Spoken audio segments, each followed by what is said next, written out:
Hey, hello everyone. Welcome to Data Science Q&A. My name is Ankit Sharma, and in today's video we will discuss two important questions around the evaluation metrics. These questions will not only help you understand the fundamentals of evaluation metrics deeply, rather these questions are heavily asked in the data science interviews. So first question we'll discuss is what is F1-score and why is it so popular metric for binary and multi-class setting. And the second question we'll discuss why exactly we use harmonic mean in F1-score, right? So while we discuss these questions, during the process we will end up discussing couple of more questions. So first we'll discuss why exactly is the F1-score and what is a general F-score, right? Then we'll discuss why exactly the accuracy is a better metric in a specific scenario, right? And then why do we have harmonic mean in the formulation of F1-score, how to compute F1-score in multi-class setting, and then we will also see a Python implementation of the F1-score, right? So let's discuss the first question. What is F1-score and why is it so popular metric for binary and multi-class setting? So F1-score essentially is used to evaluate performance of a classification model, right? It combines precision and recall into one metric, right? This is the formulation of this F1-score, right?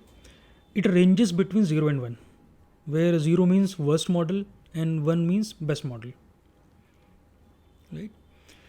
And it's very useful when we have differing cost for precision and recall, and it is generally used when we have class imbalance, right? Because accuracy is not a good metric in the imbalance class case. We'll discuss both of these points separately in the next slides. Let's go to the first one. So basically this F1-score is essentially a special case of F-beta score, right? Where beta essentially denotes how much recall is important than the precision, right? When we put beta equals to 1, right, then this becomes essentially the F1-score. And so there are certain cases where precision might be more important, or maybe recall can be more important. For example, in case of, let's say, we are building a fraud detection model, right? And let's say if false positive has a huge, or let's say high cost for the business, that means if let's say somebody is not fraud and your model is saying it's fraud, which is a false positive case, and if that has a high cost to the business, you would like to have high precision before you deploy this model, right? But let's say this false positive does not have high cost, or let's say business is looking for discovering more cases, like business is okay if during the process few false positives are discovered, but essentially business is focusing more on the discovering more fraud cases. So in that case, recall becomes more important. So basis this intuition, you can sort of tune this beta value, right? So this F1-score essentially becomes a special case of F beta, where when we put beta equals to 1. Now the second point, which is why accuracy is not a good metric for class imbalance. So let's say we have this imbalance class case where we have red points, which is just 1 point, and we have 10 blue points, right? And we build a model. What it does is, let's say it's a fraud detection model. Red is fraud and blue is, let's say, genuine cases. And what it does is it essentially classifies all the points into the genuine class, right? There was one fraud case, right, which was supposed to be here, but it has been misclassified in the genuine class. And if we compute the accuracy of this model, right, which is basically number of correct classifications divided by number of total data points, right, that will comes out to be 10 by 11, because we have total 10 correct classifications except this red point. All of these blue points are correctly classified in the genuine class, right? 10 by 11. So we have 90.9% accuracy. So this essentially this model is not doing anything, right? It is simply putting all of these points into one class, right? So this is not even a classifier, but still it has a sort of given 90.9% accuracy. So in such a case, we cannot rely on the accuracy as a metric, right? So we need something else. That's where the F1 score comes into the picture. So now let's discuss how do we compute F1 score for multi-class setting when we have more than 2 classes, right? So in such a case, what we do, we essentially compute the F1 score for each class, right? So for example, we have 3 classes here: aeroplane, boat, and car. So this is basically the output of a Python code, right? Where we have 3 classes: aeroplane, boat, and car, and we have got F1 score for each of the classes, right? So for aeroplane class, we have 0.67 as the F1 score. Similarly for boat, similarly for car, and so on, right? So while computing the F1 score for each of these classes, what we essentially assume is, let's say for example, when we are computing the F1 score for aeroplane, right? This aeroplane.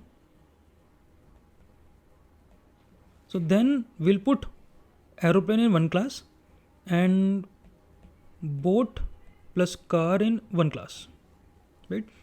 So now essentially it becomes a binary classification or binary setting, right? Then this becomes one class for us, this becomes 0 class for us, right? Then we'll compute the F1 score for this setting. Similarly, when we compute the F1 score for boat class, we'll put boat in one class and car and aeroplane in one class. But eventually we need to get one metric, right? Because now we have three numbers, right? If you're comparing 2 models, let's say, then how do we compare? It would be difficult. So in such a case, there are 3 different ways that we get the overall F1 score metric. So here we can also see, one is accuracy, other is macro average, other is weighted average, right? So macro, weighted, and micro. So we'll see each of these in great detail in the next slides. Now let's try to understand this through a small example. So let's say we have this small data set, right, where you have 3 classes: aeroplane, car, and boat, right? So this is the actual classes of the data points. Let's say we have these 10 data points, and these are the predictions from the model, right? And this mesh denotes the correct classification, and blank denotes the misclassification, right? So let's create a confusion metric out of this classification. So if we look at this one, there are 2 true positives for aeroplane class, right? This is one and this is another one, right? And what are the wrong classifications? This one, right? So essentially this is a false positive case, right? That means this data point belonged to car class but classified into aeroplane class. And which case is this in this table, right? So this was this case, right? Similarly, for boat class, only one correct classification, which is this, right? And there are 2 false positives for boat class. And what are those? This is one and this is another one, right? This and this, right? Similarly for car class, all of the car classes has been classified correctly, and there are also no false positives.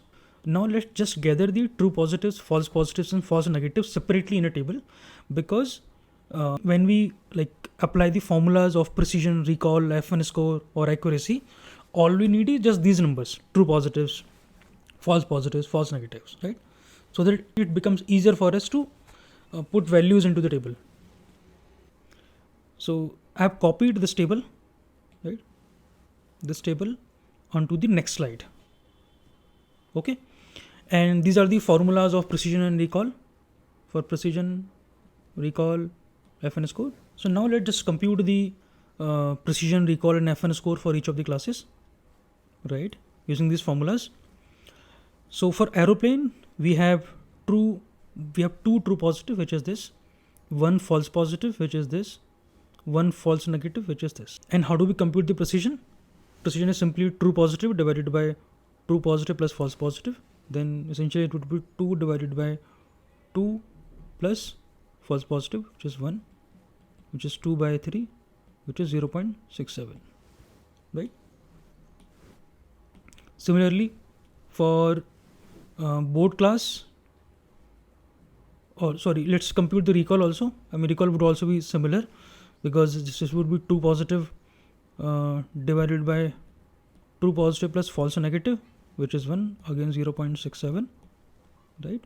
And because these precision and recall value both are same, F1 score would also comes out to be 0.67 only. So similarly, we can compute these values for boat and car classes also. So now the important question is, how do we get a single metric out of it? So as I discussed, we have 3 different ways of computing a single metric. One was macro average, other was weighted average, and third was micro average, right? Let's compute each of these metric. So let's start with the macro average first. Macro average is purely simple way of computing the F1 score, where what we simply do is we simply take each of these values, right, and just take the arithmetic mean or simple average, right? Simply divide by 3, because you have 3 different classes. It's simple, right? And in the Python output snippet, this is the one we're talking about, right? 0.58 here. Okay. So macro average is simple, but what are the sort of pros and cons of using this? So it essentially treats all classes equally, regardless of the class imbalance, right? While computing this average, we did not consider the different examples in each of the classes, which is this 3, 1, and 6. So we had 3 examples of aeroplane, 6 examples of car, and 1 example of boat. We did not consider any of the class weightage, right? So this should be used only when you don't care about the class imbalance. Okay. Now let's move on to the weighted average. So for the weighted average, what we simply do is we essentially weight this per class score, right, basis the class size. So what we simply do is, when we have 0.67 for, let's say, aeroplane class, right, we essentially multiply this by its weightage. And what would be the weightage of this class? So we have 3 examples of aeroplane class.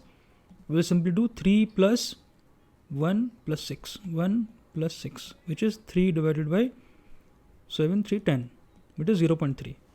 We simply multiply aeroplane class ka F1 score by 0.3. Similarly for boat, similarly for car.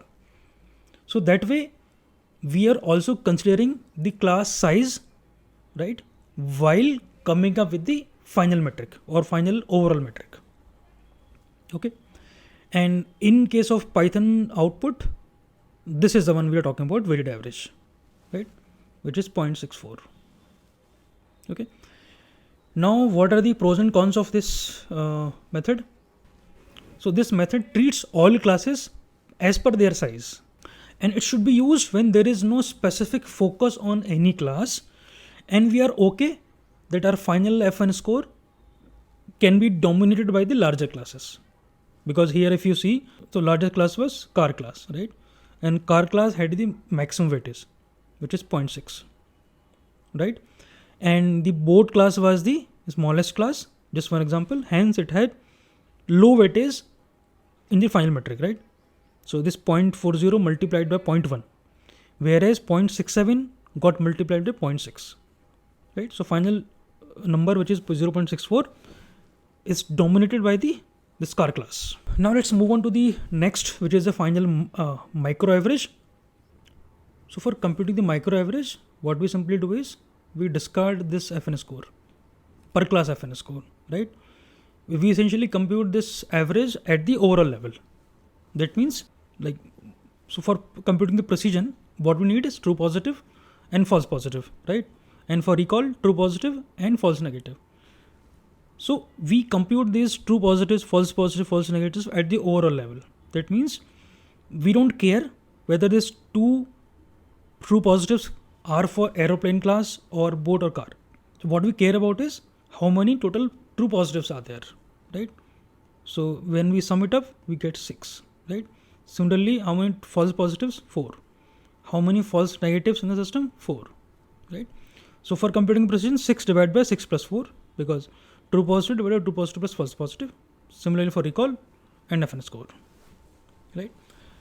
So if you observe it here, we have got precision is equals to recall is equals to F1-score. So this is not the coincidence with this data set, right? Rather, this is always the case. So when we compute the micro average, we will always get precision is equals to recall is equals to F1-score. And not only this is also equal to the accuracy metric. So precision is equals to recall is equals to F1-score is equals to accuracy. So that's why in the Python output, we do not see micro average as the name. Rather, accuracy is the one, right? So let's understand this very clearly in the next slide. So before we move on, what is the characteristic of this micro average? It essentially treats all points with equal importance, irrespective of any class. Because you have seen, like when we computed the true positives or false positives, we did not care whether this 4 or 6 came from aeroplane class, boat class, or car class, right? All we cared about is total true positives, total false positives, total false negatives, and so on. So the claim is this, that micro precision, or basically the precision in case of micro average, and that's where we are calling micro precision. So micro precision, micro recall, micro F1-score, and accuracy, right? These are all same. And let's try to understand why they are same. So for computing the precision and recall, there is a difference only in the false positive and false negative. If we are saying precision and recall are same, that means false positive and false negative should also be same. Then only these two values can be same. Now let's try to understand why these false positives and false negative are same in case of micro average. So let's take an example of false positive. So this is a case of false positive for aeroplane class, right? So this actually belonged to car class, but it was classified under aeroplane, right? So it's a false positive for aeroplane class. So in case of this false positive, so let's say we have this aeroplane class, some points in this, and this car class, and this is boat class, right? Let's say this is a point which misclassified into the airplane class.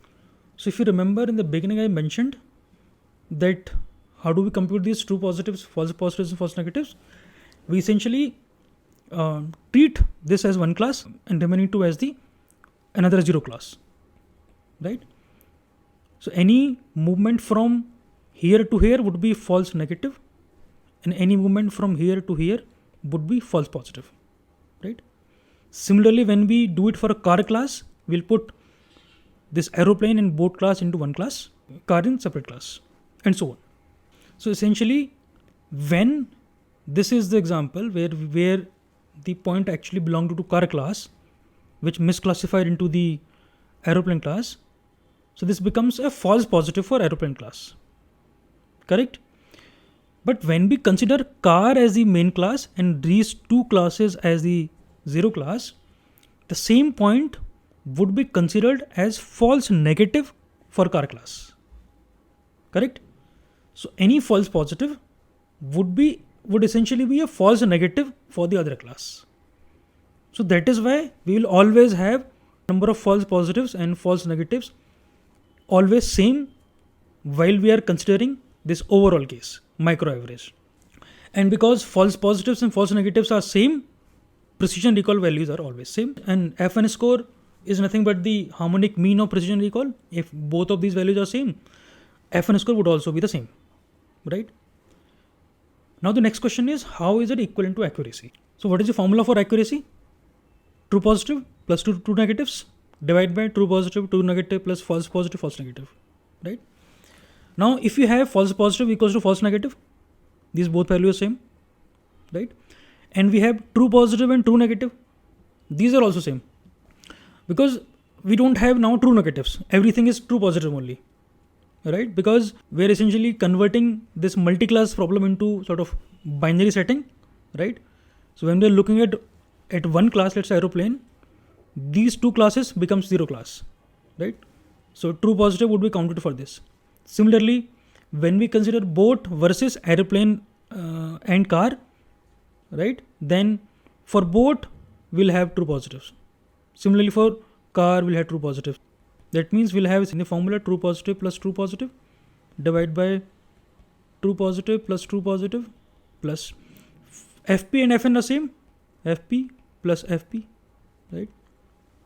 So this essentially becomes true positive divided by true positive plus false positive, which is nothing but the precision, right?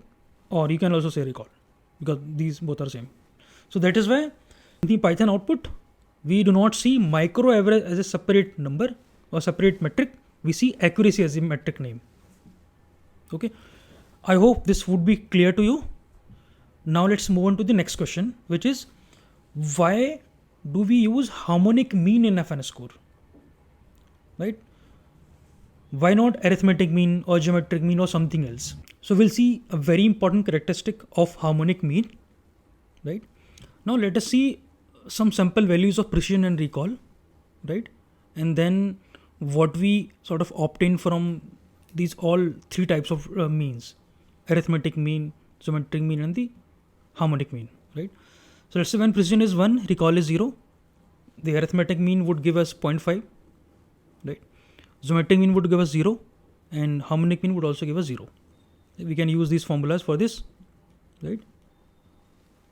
Similarly for 0, 1 case, again 0. And when we have, let's say, equal 0.5, 0.5, all of these values would also be same. And let's say when we have precision as 0.9, recall is 0.1, arithmetic mean is 0.5, geometric mean is 0.3, but harmonic mean is 0.18, right? So what is the observation out of here? So the observation is to have a high F1, you need to have both high precision and high recall. If any of this value is low, for example, in this case, precision was high, but recall was low. So the harmonic mean essentially got shifted towards the lower value, right? Not towards the higher value. Whereas the arithmetic mean tends to shift towards the higher value. So this would also be maybe more clear when we see a series of data points. For example, these 10, 20, 30, 40 and 500. So 500 is sort of a outlier here. So arithmetic mean is 120, geometric mean is 41.3 and harmonic mean is 23.7, right? So as you can see here also, this 120 sort of influenced by this 500, whereas harmonic mean did not. And we can sort of use these formulas if we have, let's say, more than 2 data points. So arithmetic mean is highly influenced by the extreme values. Hence we use harmonic mean of precision and recall for computing the F1-score. So now somebody can argue that we can use median also instead of mean, right, in F1-score, because whenever we have the outlier values, somebody can say, okay, we can use a median instead of mean. So the point is, mean and median of two numbers is same. Okay, so whether you use mean or median, it would not make any difference, right? This would eventually be influenced by the higher value. So that is exactly the reason that we use harmonic mean of precision and recall in the formulation of F1-score. So before we move on to the summary section, let's have a small quiz. So theoretically, this combination, precision 1 and recall 0 or precision 0 and recall 1, this combination is not possible, right? Theoretically. Think of this why. Because if you are able to answer this question, I can assure you that you will never need any formula to explain or to understand the precision or recall ever. So whatever is your answer is, just put down in the comments. I'll also reveal my answer there. So now let's see the Python implementation of F1-score.